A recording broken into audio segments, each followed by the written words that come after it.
महाराष्ट्र विधानसभा चुनाव के लिए 20 नवंबर को होने वाले मतदान से पहले यहां चुनावी सरगर्मियां बढ़ती जा रही हैं। महाराष्ट्र में अब तक कई दिग्गजों ने अपना नामांकन दाखिल कर लिया है। आपको बता दें कि 29 अक्टूबर को नामांकन करने की आखिरी तारीख थी, जो अब खत्म हो गई है। तो ऐसे में हम आपको बताते हैं कि मंगलवार को किन किन दिग्गजों ने नामांकन दाखिल किया और इसके साथ ही बताएंगे कि महाराष्ट्र में महाविकास अघाड़ी और महायुति के घटक दलों के बीच कौन कितनी सीटों पर चुनाव लड़ रहा है। एनसीपी अजीत गुट की तरफ से नवाब मलिक को विधानसभा प्रत्याशी बनाया गया। एनसीपी ने नवाब मलिक को मानखुर्द शिवाजी नगर विधानसभा सीट से उम्मीदवार घोषित किया। अपना नामांकन दाखिल करने के बाद नवाब मलिक ने कहा, मैंने एनसीपी के उम्मीदवार के रूप में और एक स्वतंत्र उम्मीदवार के रूप में अपना नामांकन भरा है। सुनिए। आज राष्ट्रवादी कांग्रेस पार्टी के उम्मीदवार की हैसियत से अपना नामांकन भरा है। साथ ही साथ मैंने इंडिपेंडेंट भी नामांकन दाखिल किया है। अभी तक पार्टी का एबी फॉर्म नहीं मिला है, नहीं पहुंचा है।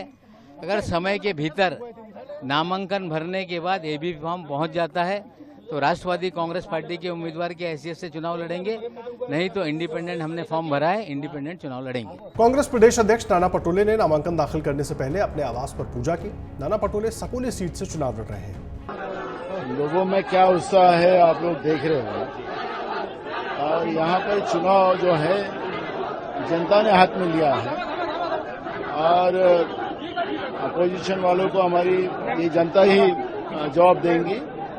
और मैंने सुबह ही कहा था कि महाराष्ट्र की जो गवर्नमेंट है और केंद्र की गवर्नमेंट है वो किसान विरोधी है, युवाओं के विरोधी है, महिला विरोधी है और गरीबों के विरोध वाली है और आरक्षण विरोधी है। और इसलिए जनता में बीजेपी के विरोध में भया रोष है।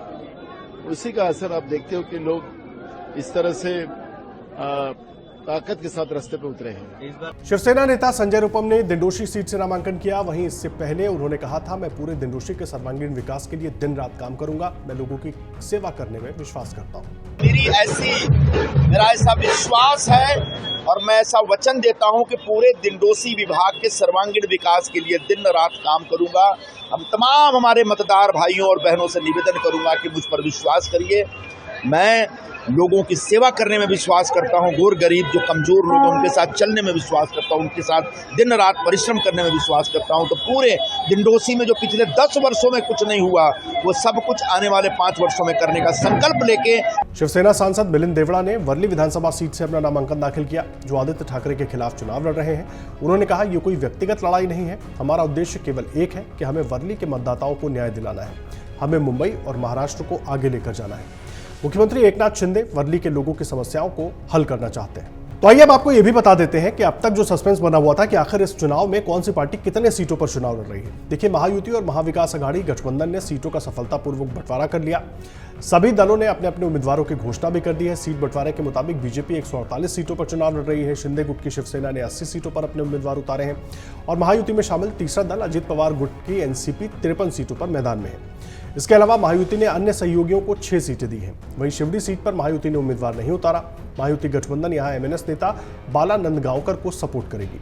इस तरह महायुति ने सभी 288 सीटों का सफलतापूर्वक बंटवारा एक तरीके से कर लिया आखिरी दिन आते आते। वहीं अब महाविकास अघाड़ी की बात करें तो उन्होंने भी अपने सभी सीटों पर बंटवारा कर लिया है। सीट बंटवारे के मुताबिक जहां 85-85-85 का फॉर्मूला हुआ था, वहां कांग्रेस 102 सीटों पर चुनाव लड़ रही है। उद्धव ठाकरे गुट की शिवसेना ने 96 सीटों पर अपने उम्मीदवार उतारे हैं। शरद पवार गुट की एनसीपी 86 सीटों पर मैदान में है। इसके अलावा महाविकास अघाड़ी ने 2 सीट सपा को दी है, तो वहीं 2 seat peasant and workers party को दी गई है। आपको बता दें कि महाराष्ट्र विधानसभा की 288 सीटों के लिए एक ही चरण में 20 नवंबर को वोटिंग होगी और चुनाव नतीजे 23 नवंबर को घोषित किए जाएंगे।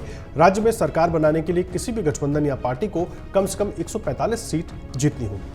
अगर आप ये वीडियो YouTube पर देख रहे हैं तो हमारे चैनल को सब्सक्राइब कर बेल आइकन दबाएं और Facebook पर देख रहे हैं तो हमारे पेज को लाइक करें। 8 मिलियन प्लस सब्सक्राइबर, आपके इस भरोसे के लिए बहुत धन्यवाद।